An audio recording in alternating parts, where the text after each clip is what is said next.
बिल्कुल सत्यता है इसमें। कहीं भी देख लीजिए, महाराष्ट्र में देख लिए, शिवसेना को उन्होंने धरातल पर ला दिया। जहाँ जहाँ इन्होंने गठबंधन की सरकार बनाई है, उस गठबंधन वाली सरकार के जो समर्थन देने वाली पार्टी थी, उसका आज उन्होंने धरातल पर नामो निशान मिटा दिया। आज तक इंडिया का, हिंदुस्तान का कोई भी प्रधानमंत्री इतनी गलत विदेशी नीति से कभी ऐसा कोई फैसला नहीं लिया।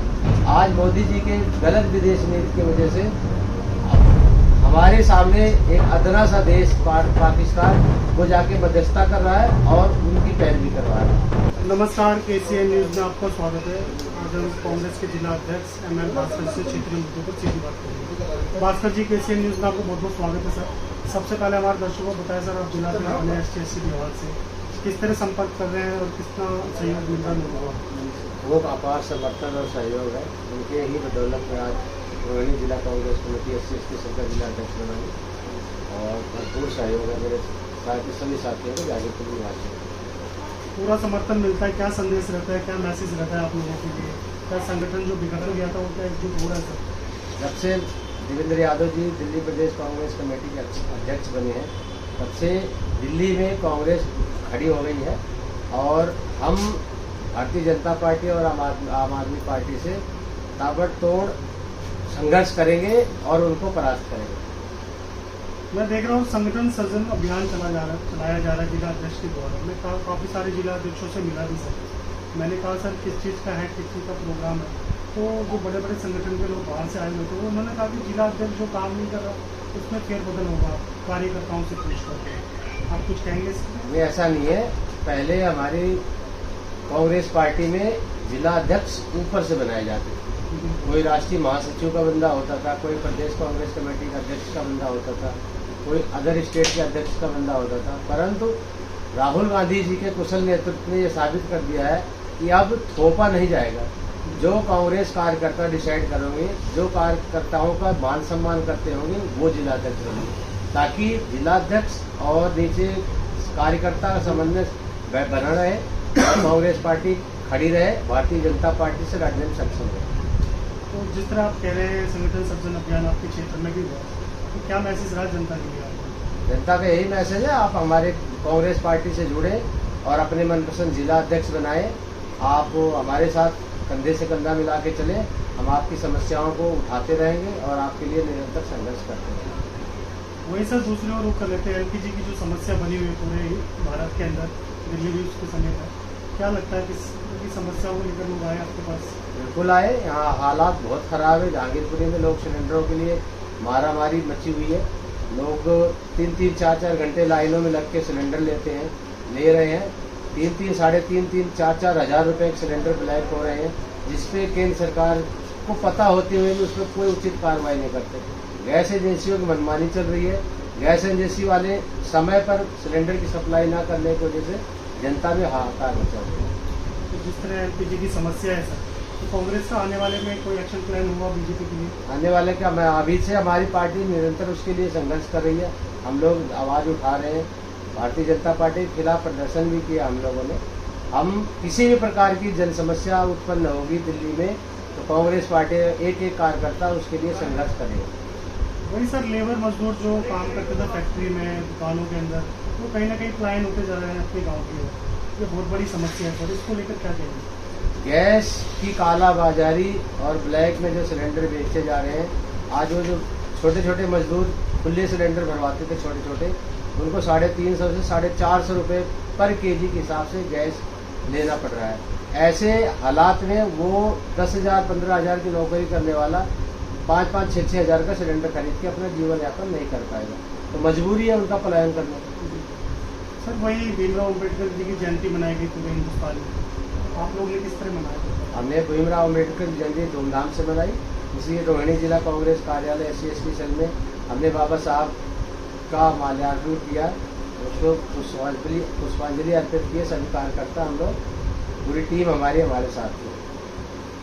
आपसे जानने की कोशिश करते हैं सर, जितने भी फेस्टिवल होते हैं, चाहे भीमराव अम्बेडकर जी की जयंती हो या दिवाली हो या होली हो, मैं देखा था 2014 से पहले सारी वाइन शॉप बंद हुआ करती थी, लेकिन अब वाइन शॉप खुली रहती है, चाहे अम्बेडकर जी की जयंती हो या होली हो।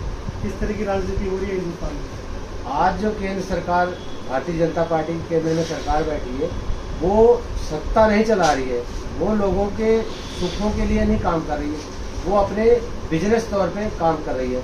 उसको हर चीज में उद्योग नजर आ रहा है, क्योंकि वो उद्योगपतियों की सरकार है, उनको गरीबों से कोई लेना देना नहीं है।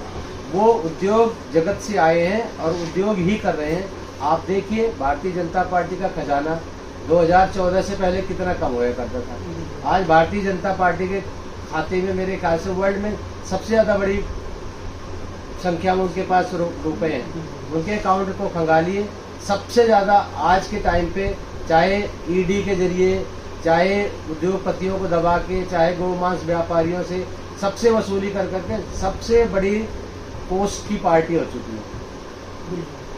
वही सर बिहार की ओर रुख कर लेते हैं। बिहार में सम्राट चौधरी जी को सीएम बनाया गया। भारतीय जनता पार्टी का पहला सीएम है जो बिहार के अंदर बनाया गया है सर। कुछ लोगों का कहना है कि अगर उनकी बात की जाए तो पढ़े लिखे थोड़े कम है। इसको लेकर कांग्रेस की अपनी क्या राय है? नहीं, हम अपनी राय नहीं व्यक्त करते, पर ये जरूर है कि भारतीय जनता पार्टी ने बिहार के निवासियों के साथ धोखा किया, क्योंकि नीतीश कुमार के नाम पर चुनाव लड़े और महज 6 महीने बाद नीतीश कुमार को साइड कर दिया और अपने पसंदीदा को मतलब लाके प्रधानमंत्री थोप दिया। मुख्यमंत्री पद जो है जनता ने चुना नीतीश को और भारतीय जनता पार्टी ने थोप दिया इनको, चौधरी साहब को। तो कहीं ना कहीं निशांत को डिप्टी सीएम बनाया गया था सर बिहार के अंदर। क्या कारण था कि उनको डिप्टी सीएम बनाया? सीएम का पद क्यों नहीं दिया गया? निशांत उनके बेटे हैं, उनके सुभाष। वो भारतीय जनता पार्टी का अपने नीतीश की पार्टी को और नीतीश को खत्म करने का उनका प्लान है। आने वाले दिनों में नीतीश नाम की और जनता दल यूनाइटेड नाम की नाम नहीं मिलेगा आपको। तो डॉक्टर साहब ये चीज़ सच्चे है, जहाँ जहाँ पे भारतीय जनता पार्टी जिससे भी अलायंस करती है वो पार्टी खत्म हो जाती है। बिल्कुल सत्यता है इसमें। कहीं भी देख लीजिए, महाराष्ट्र में देख लिए, शिवसेना को उन्होंने धरातल पर ला दिया। जहाँ जहाँ इन्होंने गठबंधन की सरकार बनाई है, उस गठबंधन वाली सरकार के जो समर्थन देने वाली पार्टी थी, उसका आज उन्होंने धरातल पर नामो निशान मिटा दिया। सर अब अंत में आपसे जानने की कोशिश कर लेते हैं सर, विश्व युद्ध को लेकर पाकिस्तान कहीं ना कहीं शांति दूत बना सर, क्या हिंदुस्तान भी बन सकता था ऐसा? मोदी की विफलता है। आज तक इंडिया का, हिंदुस्तान का कोई भी प्रधानमंत्री इतनी गलत विदेशी नीति से कभी ऐसा कोई फैसला नहीं लिया। आज मोदी जी के गलत विदेशी नीति की वजह से अब हमारे सामने एक अदना सा देश पाकिस्तान वो जाके मध्यस्थता कर रहा है और उनकी पैरवी करवा रहा है। तो वो तो सर उनके देश के ऊपर है ना, ईरान चाहे जिसको चाहे उसको मध्यस्थता करवा। ईरान नहीं, ये भारतीय जनता पार्टी के नेतृत्व जो है आज, जो प्रधानमंत्री मोदी जी हैं, उनकी विफलता है, क्योंकि उनकी कूटनीति साफ तौर पर विफल हुई है। क्योंकि अगर उन्होंने स्टील फाइल में उनका नाम आया हुआ है, मजबूरी है, उनके फ्रंट पे नहीं आ सकते। आज अमेरिका की कठपुतली बने हुए हैं मोदी जी, उनकी मजबूरी है और कठपुतली बनने के चक्कर में आज हिंदुस्तान की बेइज्जती हो रही है। ML भास्कर जी का अगला प्रोग्राम क्या रहेगा? अगर बात करें क्षेत्र की जनता के लिए संघर्ष करेंगे, क्षेत्र के मुद्दे उठाएंगे, क्षेत्र के लिए लड़ेंगे और भारतीय जनता पार्टी को परास्त करने के लिए कांग्रेस पार्टी का शीर्ष नेतृत्व जो भी हमें ऑर्डर देगा उसका पालन करेंगे और आने वाले नगर निगम चुनाव में भारतीय जनता पार्टी और आम आदमी पार्टी को हम शिकस्त देंगे। जाते जाते डॉक्टर साहब हमारे दर्शकों को कुछ कहना चाहोगे? अब आप अपने दर्शकों को बहुत बहुत धन्यवाद करते हैं कि हमारा सहयोग समर्थन करते हैं, मेरे कंधे से कंधा मिला के चलते हैं। जहांगीरपुरी वासियों से आशा करता हूं कि वो लोग हमारे साथ जुड़े और आने वाले नगर निगम चुनाव में आम आदमी पार्टी और भारतीय जनता पार्टी को परास्त करें। बहुत बहुत धन्यवाद डॉक्टर साहब, आपका भी आपने समय निकाल के हमसे बात की सर, शुक्रिया, धन्यवाद सर।